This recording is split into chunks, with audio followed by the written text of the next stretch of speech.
question this morning is, by thinking alone, can we arrive at understanding? And the answer is, no, we can't, but we like to think we can. It said that many people want to serve God. It's just that most of them want to serve Him in an advisory capacity. Give Him my advice. We hold very fondly our own opinions, our own thoughts about things. Swamiji said that true understanding is not possible without inner mental clarity. And mental clarity cannot be achieved without one-pointed resolve. So one-pointed resolve, focus, perseverance, aren't these mental abilities? And no, these are qualities born of the heart, out of devotion, out of enthusiasm, out of desire. And Swamiji would often say that, in the same regard, that reason follows feeling. If there's something that we want to do, our mind will give us all of these reasons why we should do it. If there's something that we don't want to do, we can think of all of these perfectly valid reasons why we shouldn't do it. And in this way, the mind makes a good servant, but not a good master. We need to pray to God. I will reason, I will, I will act, but you guide my reason, my will, my activity to the right path in everything I do. It's always interesting to hear how people come on the spiritual path. And I remember one student saying that as a child she was very devotional, but then life started to get busy, career, raising children, and at one point she found herself preparing for a PhD, and she had to give oral presentations. And she was studying, she was familiar with the material, but she just felt nervous about her ability to organize all of her thoughts to give the presentations. And one day her husband persuaded her to take a day off from the study and to go for a hike with him. And she found herself on this hike so full of energy. She was almost running ahead up this hill, far ahead of him. And she just felt this sense of expansion, this sense of God's power. And this experience just stayed with her, so that when it came time for her exams, she just felt God's presence. And she just sailed through the presentations with no difficulty at all. And it's this kind of attunement that gives us God's power and God's presence. And on the other hand, the Gita tells us the intellects of those who lack fixity of spiritual purpose are inconstant, their interests endlessly ramified. Swamiji said that people whose lives are not directed by high aspiration, they often become spiritual vagabonds, as he said. They drift from teaching to teaching or lose themselves in theological debate. Never do they achieve firm understanding, which is born only of direct inner perception. Guruji Yoganandaji said once that outsiders come and they see only the surface, and sooner or later they drift away. But those who are our own, they never leave. In the life of Jesus also, there was a time when many disciples left him. As it said, they walked with him no more. And he turned to his closest, and he said, "Will you also leave me?" And his disciple Peter answered for all of them. And he said, "Lord, to whom would I go?" It's like I feel at home in my heart. Where else would I go? The thought of leaving didn't even occur to Peter. And when tests come to us like this, and those tests surely will come to us, we need to repeat this affirmation that Guruji gave us. God is stronger than this test. God is stronger than this test. And this is a feeling that comes from the heart. Guruji also wrote a prayer for when our difficulty is with another person. And he said to let go of your thoughts about that person for a moment. And he said for 1 minute, repeat this prayer. Lord, fill this person with peace and harmony. Peace and harmony. Lord, fill this person with peace and harmony. And visualize that person filled with that peace, with light, with love.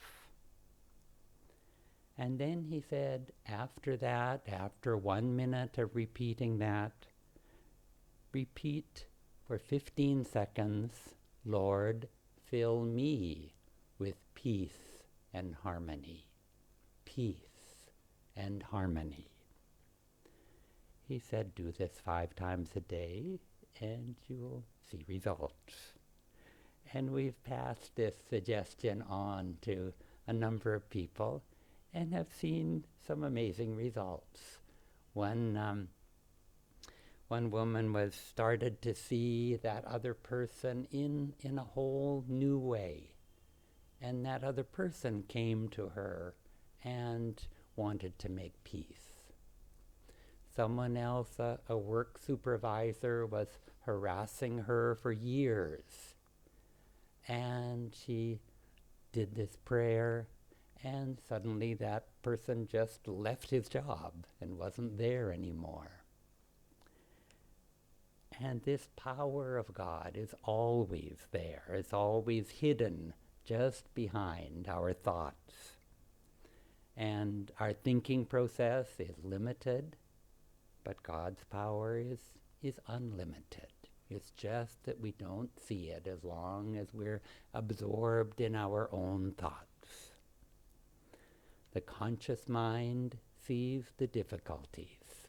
The superconscious mind is unlimited. There are no difficulties. It sees the solutions, the answers. Saint Teresa of Avila once said, "In one moment of ecstasy, I realized more truths than I could learn with years of reason." And this is also the story of meditation. Meditation is when thoughts are put to rest, when the mind is calm and the heart is open to receive, open to listen inwardly. Thank you. In the, I have a story about something that happened in the Bible, and that was that the priests, as usual, were complaining about Jesus, and they said, "Why don't your disciples," in this one instance, the disciples didn't wash their hands before they ate. "What's the matter with your disciples? They're not washing their hands before they eat." And Jesus said, "You hypocrites, that you would spend so much energy on these tiny, insignificant little rules, and yet you ignore the most important rules of all. And Jesus said that the most important rule, the most important commandments, was to love God with all your heart, mind, soul, and strength. And the second was to love your neighbor as yourself.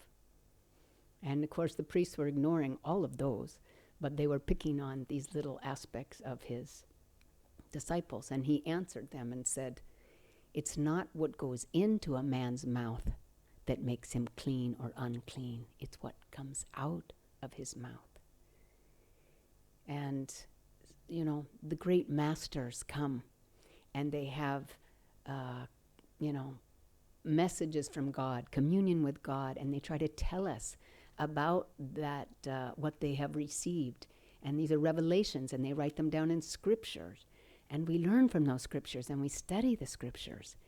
And yet, over time, it's usually those in charge of big organizations or, just the intellects of the priests end up focusing on outer perfection as opposed to inner perfection.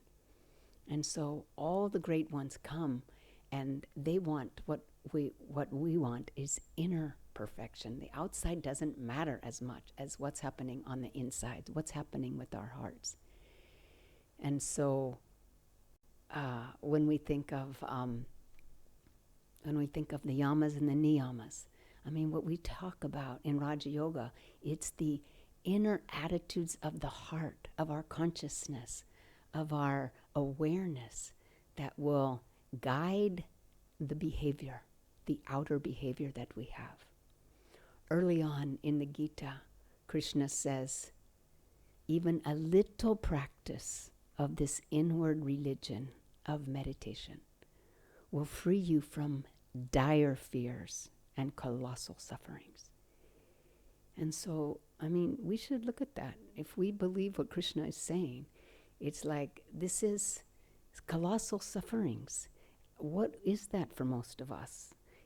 Seeing our family suffer, seeing people that we know grow old, have diseases, suffering. How can we overcome that suffering?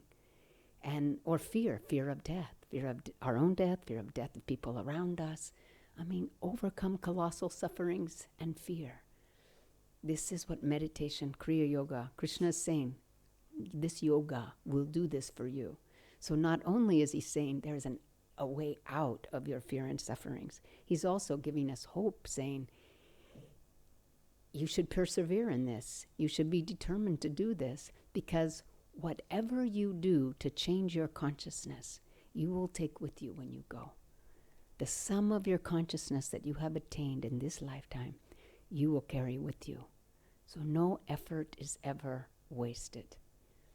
And so that's really what the scriptures are about, and that's what our heart should be about, is how can we expand our consciousness. We talked a couple weeks ago about what is the highest dharma. The highest dharma for the soul, as Krishna is telling Arjuna, is to expand your awareness. He says, forget the rites and rituals, give me your heart. And if you give me your heart, you will be one with me, and I will make good your deficiencies.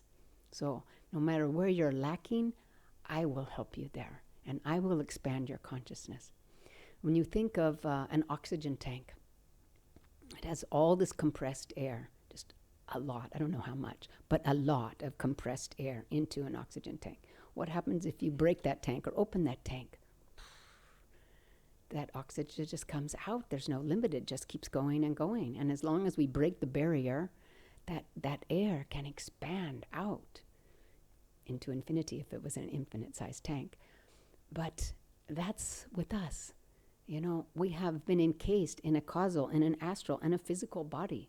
We need to break out of these limitations, of these self-definitions that this is what I am, that this ego is the sum total of my reality. We break that, or that this body or what I look like or my situation is my reality. It's not. We need to take a hammer, break that limitation, and our consciousness can expand out into infinity. And that's really the spiritual path. And also when you think of meditation, Master said, if you want to get to know God, feel Him in all space. So one of the things we say sometimes at the beginning of a meditation is feel infinite space above you, below you, and all around you. That space is going out for millions of miles. And take that space now, feel it within you, and feel it in your center. Bring that space into your center. And then then do your meditation from there. Do your Kriya Yoga from there, within that space. And so in Kriya, we're just taking this infinite prana that is available everywhere and drawing it up and down that space, up and down our center. And Master says that any contact with prana brings bliss. So that's what we're doing with our Kriya Yoga practice. And Krishna says, also in the Gita, he said, you can't get out of your karma by not acting. Your past actions have created this karma. And now, when Arjuna throws down his bow and says, I'm not going to fight, he says, no, you have to fight, you have to act. But act in what way? Act in a way that does not create more karma. Even good karma is more karma, because we do good things, but we're still doing it from the ego, so we're still creating more karma. It's good, but it's still karma. So he said the only action we can perform that will not create more karma is basically this inner communion with God, is meditation. Because we go from duality of this world to oneness. And that's how our action brings no karma, because it's not being done in this realm of duality. So the spiritual path, our spiritual growth, is not from increasing complexity, increasing intellect of studying all the scriptures. It's experiencing them. Increased spiritual evolution is greater simplicity. Christ said, there were all these multitudes around him. The children were trying to come to him. And his disciples were like, no, to the children. And he said, let them come. When the kingdom of God comes to you, if you don't receive it like these little children, you will not be able to enter. This is simplicity of the heart. This is oneness of the heart.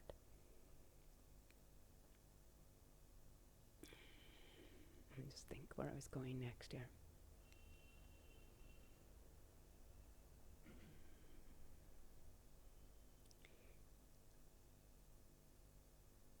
So Master says, when you find a teaching, when you find a practice that feels right, that is helping you, that feels like home, stick with it. Go deep into it. Don't keep flitting around, looking at this, looking at that. I made that mistake. I think I took like 15 years of reading every book I could find, going to every workshop and seminar. I was probably too immature to settle into a path of meditation, but it took me that long. And then finally, when I found these teachings, found these gurus, I had been spinning around like a sailboat without a rudder, but suddenly Kriya, the gurus, Ananda, I could put this rudder in the water and suddenly head in a straight direction, and make some progress finally. So progress is not multiplicity, it's simplicity. And, stick to one path, go deep in one path, so that we can taste the depth of bliss, of God, of peace. Because without tasting it, really, where are we? And he tells us these 8 aspects of God: love and joy, wisdom, light, power, sound, energy. I know I've forgotten a couple. But basically, in meditation, if we can dive deep and commune with light, then suddenly that light is flowing through us, and we are not separate individuals. We suddenly can commune with the light that is in all souls, in the light that's everywhere, You know, the spiritual path is also going from the small to the infinite. That's also why we're expanding our consciousness from the particular to the universal. So if I can feel love in my heart, I can feel the love in all of your hearts. If I can feel the vibration of Om within me, I can feel the vibration, I can hopefully experience the vibration of Om all around me. And when I can do that, I can understand more. How can I help people? How can I help people? Then we think of the yamas and the niyamas. You think of ahimsa. If I'm merging in oneness with love or with peace, that is going to guide my behavior. How could I harm anybody else if I'm feeling love and peace in all souls? And asteya, non-stealing. If I'm feeling God's power, His prana, His energy flowing through me, then how can I be insecure? How can I think I won't receive all that I need? That God will not give me everything that I need? And focus on the blessings. Be grateful. And then I don't have to compare myself with my neighbor. I don't have to desire anything. I don't have to desire what he has, let alone steal it. So it's that inner change of consciousness that guides our behavior. Sometimes the priests want us to follow all these little rules, but in the end, if our consciousness is expanding and changing and becoming more and more universal and one with God, which we experience in meditation, then we don't have to be watching all the time. Am I doing this right? Am I being kind? Kindness is automatic for us. Serving others is automatic for us. You know, Swamiji, all he needed to do was tune in to the consciousness of his guru, and he did not have to think it out how he was going to write all these books, write all this music, start these spiritual communities. He didn't think that out. This came to his heart. This came to him because he was just willing to flow with the light that was flowing through him. So then for us, let's go for that inner perfection. Try to expand our awareness, expand our consciousness, and ask, what can I do for my family? What can I do for my fellow man? You know, they will be taking their consciousness with them. How can I help them expand their awareness so they too, when they leave this world, they will have progressed. Their next experience will be this much better, this much higher, so much more that we can give our family and our friends than material things. And so we need to ask our hearts, what should I do? We ask in silent prayer, we ask the Lord, what should I do? How can I love more? How can I serve more? Please, your guidance, your wisdom flow through me. And it's that intuitive listening that will guide us to our next step. God bless you.